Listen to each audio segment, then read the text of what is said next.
E aí o Senhor ministrou essa palavra no meu coração, sobre a vida de Gideão. Que Gideão, ele estava um certo dia malhando trigo no lagar. Como vocês sabem, lagar não é lugar de malhar trigo, né? É lugar de fazer uva. E ele estava ali. Então Gideão carregava esse rótulo de pobreza familiar. Baixa posição, autoimagem destruída, o estigma dizia para ele: você não é capaz.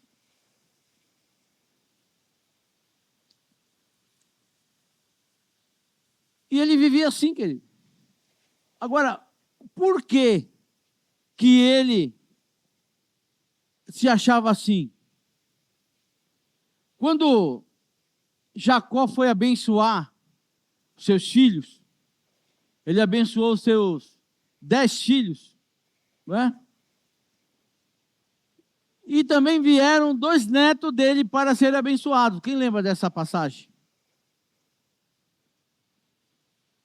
Está lá em Gênesis 49, 50. Vocês vão ler, está lá a bênção de Jacó sobre a vida dos seus filhos e também dos seus 2 netos. E qual eram os 2 netos de Jacó?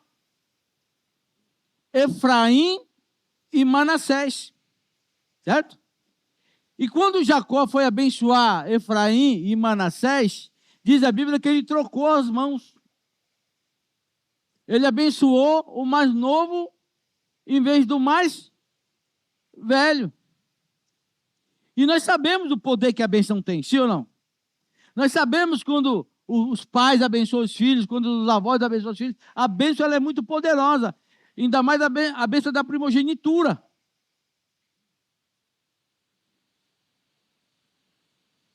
O povo judeu ele leva isso muito a sério sobre o primogênito. Porque eles entendem que o primogênito não pertence à família, pertence a Deus. Vocês sabiam disso? Eles têm essa cultura. Quem é primogênito aqui?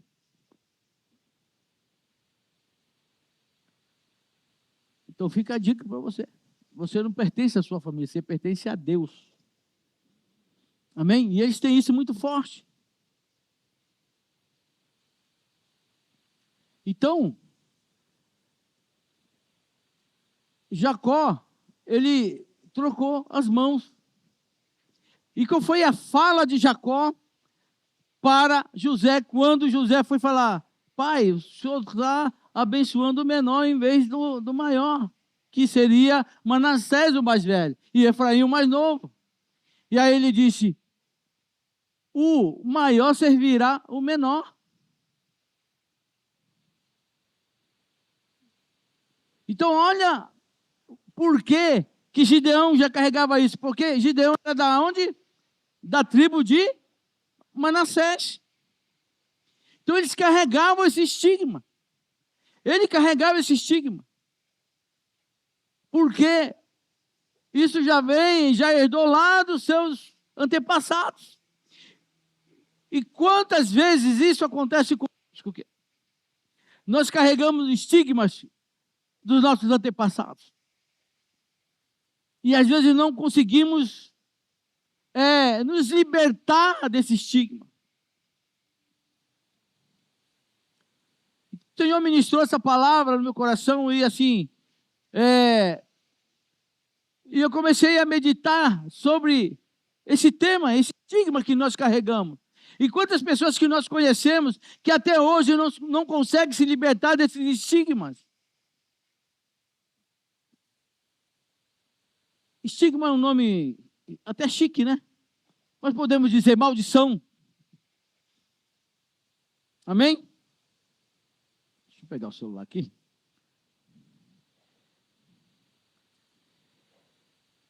Então ele vivia assim. Gideão vivia e carregava esse rótulo, essa pobreza.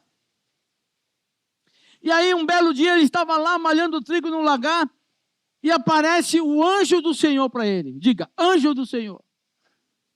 Toda vez que você lê a Bíblia e lá no Velho Testamento ia aparecer essa frase, anjo do Senhor, está se referindo ao próprio Deus, ao próprio Jesus. Amém?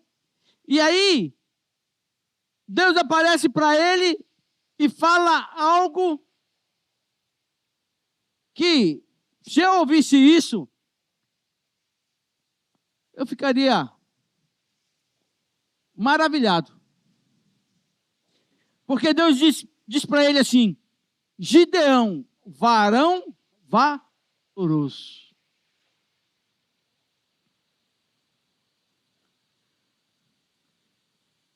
Diga para a pessoa que está ao seu lado aí: o céu não te chama pelo que você vive, mas pelo que você carrega. Você pode aplaudir o Senhor por isso? Gideão vivia um estigma.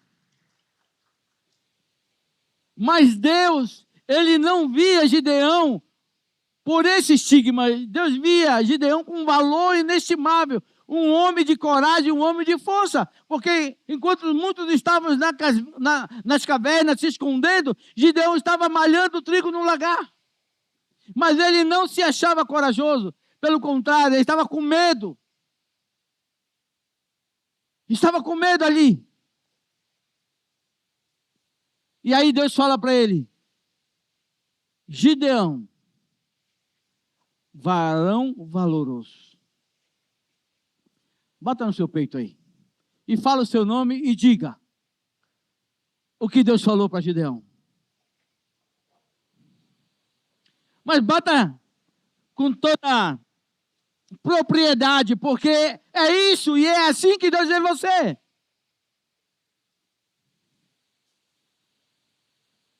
Então Gideão carregava isso. E o céu, ele nunca vai te chamar pelo que você vive, mas pelo que você carrega. Amém? E ele vivia, segundo ponto, ele vivia o estigma do medo. Gideão não estava malhando trigo no lagar, que era um lugar adequado para isso. Pelo contrário, era um lugar inadequado, escondido. E isso revela medo de perder. Por que ele estava com medo de perder? Porque diz a Bíblia que eles plantavam e todo começo de colheita o inimigo vinha e se opunha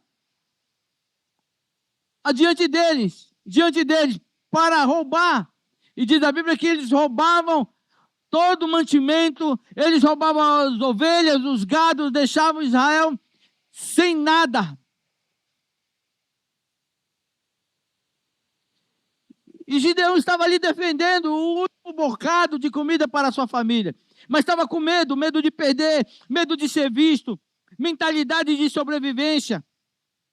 O estigma do medo faz você viver escondido em lugares errados. Mas Deus entra no esconderijo para te tirar de lá e provar que Ele é Deus sobre a sua vida. Amém?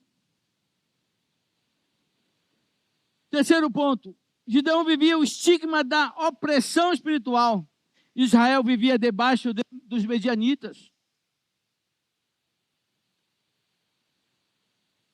Os medianitas, eles saqueavam.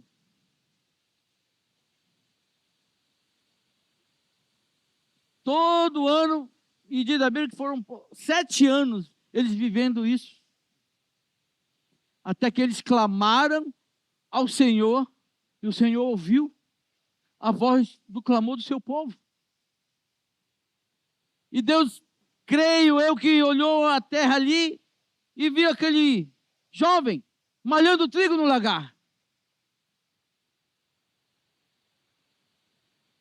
Deus faz coisas tremendas.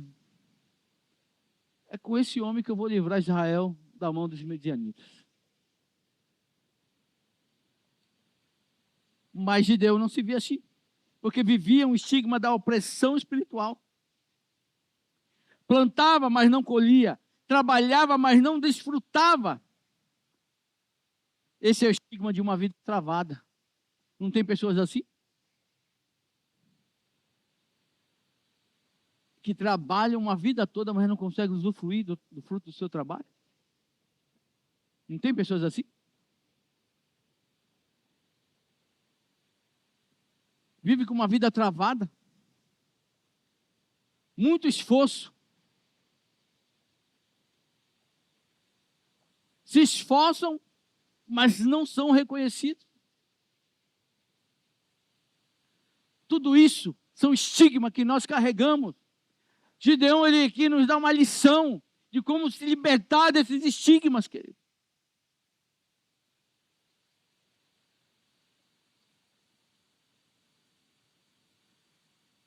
Como tem pessoas que falam assim, está com medo? Vai com medo mesmo. Não é? Não é assim?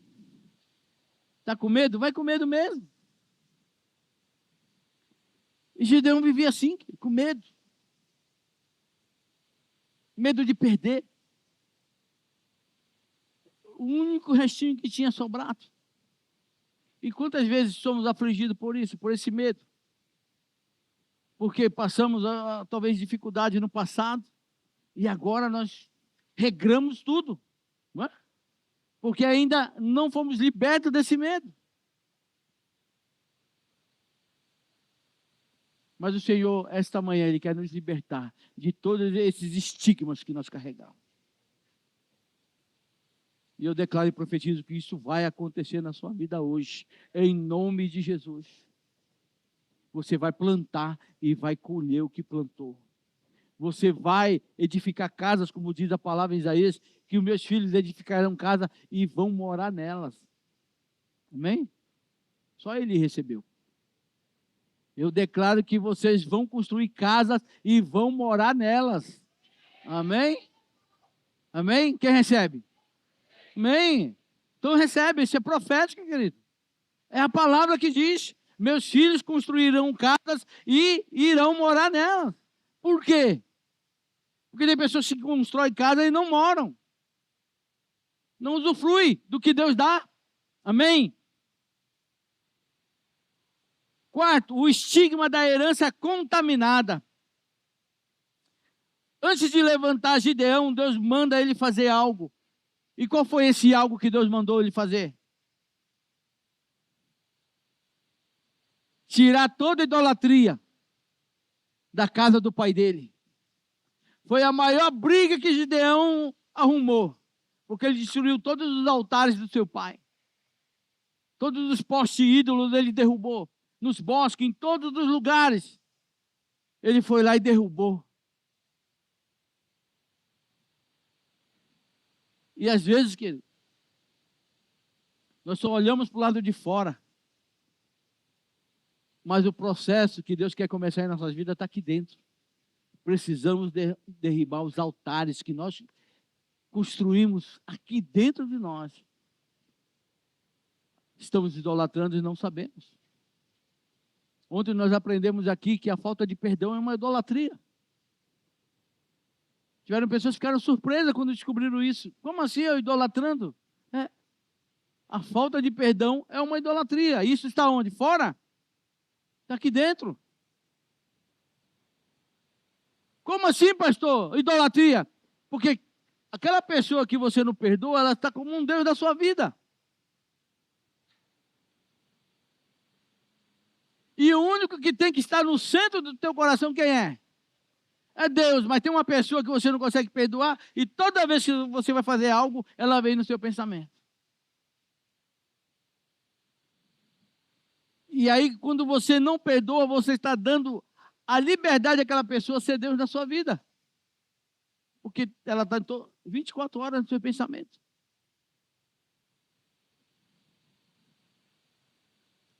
Você consegue entender? Então, o problema não está fora, está dentro. E isso aconteceu com Gideão. Ele teve que tirar toda a idolatria de dentro da sua casa.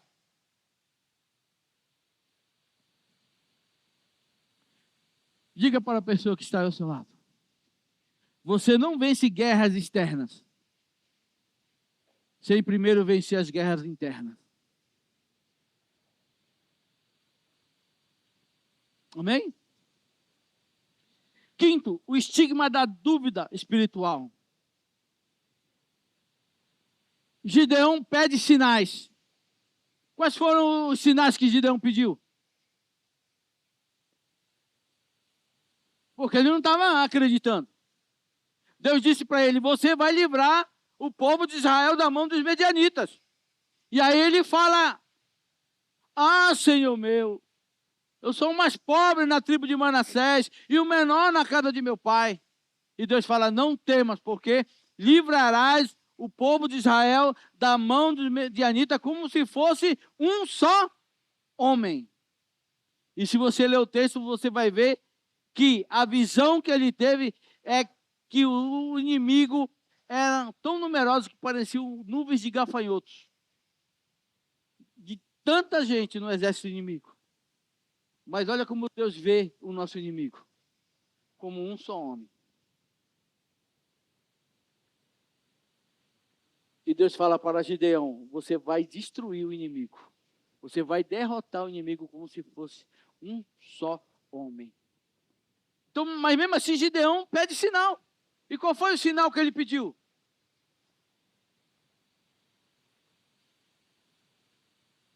Ele fala assim para o Senhor: se o Senhor vai comigo mesmo, vou fazer uma prova com o Senhor. Eu vou pegar um novelo de lã e vou pôr aqui na eira ou no terreno.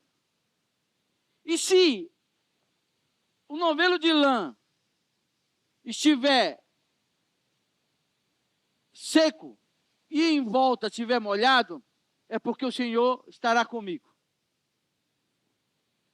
E aí ele acorda de manhã, o que acontece? O novelo de lã está seco e em volta molhado. Não contente, ele falou assim: eu quero que aconteça isso ao contrário. E no dia seguinte, o que aconteceu? O novelo de lã estava molhado e em volta tudo seco.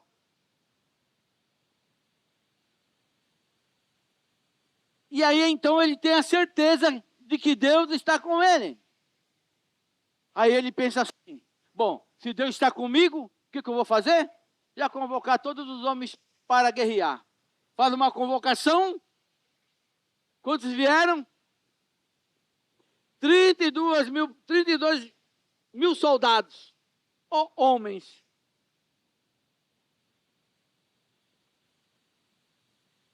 E é a prova dele. Com esses 32 mil soldados, eu consigo derrotar essa multidão do exército inimigo. Por quê, querido? Porque havia uma palavra profética que Deus fez para o povo de Israel quando eles saíram do Egito, que um dos filhos de Israel valiam por 100 e 10 valiam por 1000. Conseguiram aí pegar essa multiplicação? Então, se um, valia por 100 e 10 valia por 1000, então 32 mil, com certeza, ele destruiria qualquer exército, usando essa multiplicação dessa palavra profética que tinha sobre a vida dos filhos de Israel. Aí Deus disse para ele: tem muita gente. Manda voltar os medrosos e tímidos. Quantos ficaram? 10 mil. E Deus disse assim: tem muita gente contigo, Gideão. Aí foram embora 22 mil, ficaram 10. Ele falou assim: mas fazendo uma conta ainda dá. Se 10 equivale a 1000, então 10 mil, vou ter aí um exército poderoso para destruir aí 100 milhões de soldados inimigos, sossegar. Era a conta dele. Aí Deus fala para ele: ainda tem muita gente contigo, Gideão. Vai até o ribeiro, leva esses homens para lá, e aquele que abaixar e beber a água como o cão bebe, esse você separa de lá. E quantos ficaram? 300 homens. 300 homens.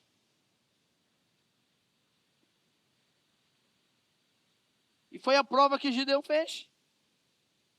Com Deus. Ele tinha uma fé misturada com uma insegurança. Porque se Deus fala, Ele vai cumprir o que Ele falou, sim ou não? Nós não precisamos fazer prova de Deus.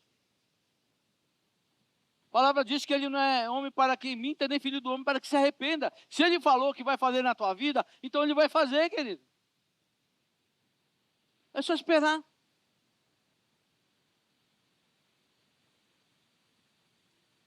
E ele vivia o estigma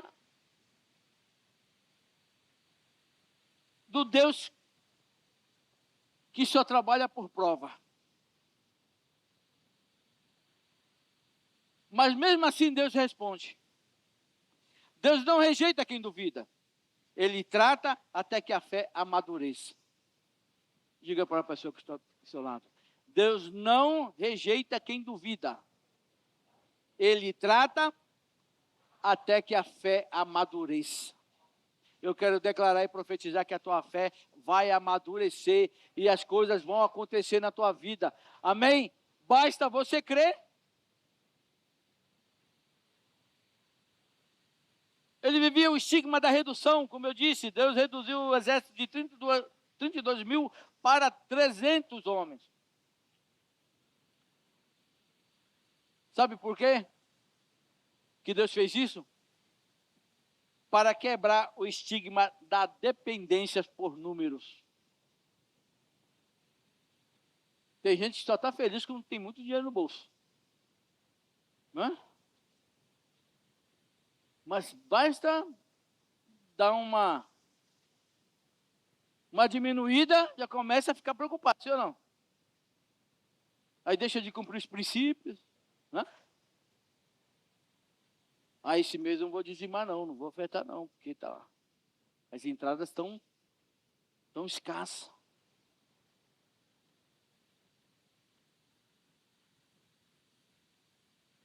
Aí quando acontece isso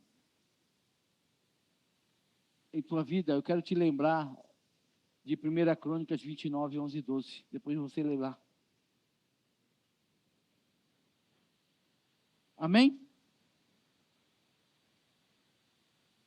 Então ele vivia essa quebra. O estigma da redução.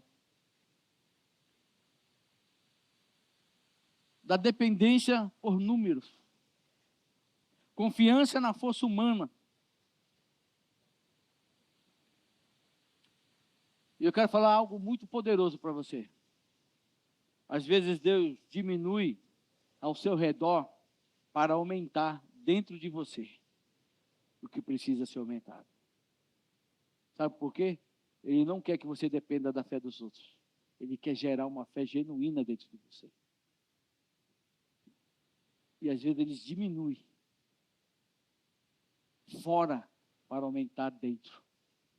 Então diga assim comigo, Senhor, pode aumentar dentro. Que fora diminui, mas dentro possa ser aumentado. Declare isso, querido. Amém? E o sétimo e último, a quebra do estigma no final. Diga para a pessoa que está ao seu lado, o medroso vira guerreiro. E o escondido vira líder. O menor vira libertador. Você pode aplaudir o Senhor por isso?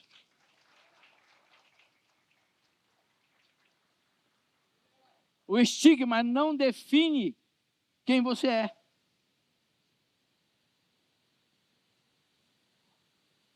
O estigma não define o destino, mas o chamado define.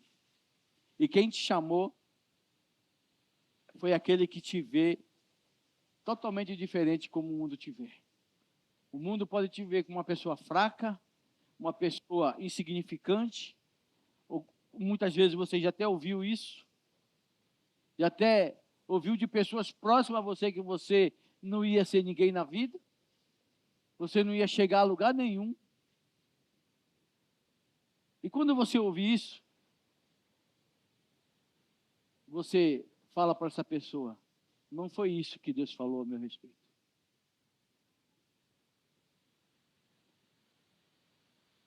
Você tem toda a liberdade para falar e autoridade para falar: não foi isso que Deus falou a meu respeito. Sabe por quê? Porque Deus nos vê diferente de como o mundo nos vê. Gideão se via um Zé Ninguém, um pobre, um menor, significante. Mas Deus via Gideão como uma pessoa de valor, um homem valoroso. E com esse teu valor, Gideão, você vai libertar o meu povo da mão dos medianitas. Olha que tremendo. Olha que forte isso. Eu quero declarar esta manhã, trazendo essa palavra para a nossa vida hoje. O Senhor hoje está levantando muitos Gideãos aqui nessa manhã. Está levantando. Muitos. E não são poucos, não, são muitos. O inimigo já caçoou muito de você, já falou que você não pode, que você não é ninguém. Mas o Senhor te vê uma pessoa de valor, você tem valor inestimável. E é isso que está falando é Deus para você. Não é qualquer pessoa. Você tem valor.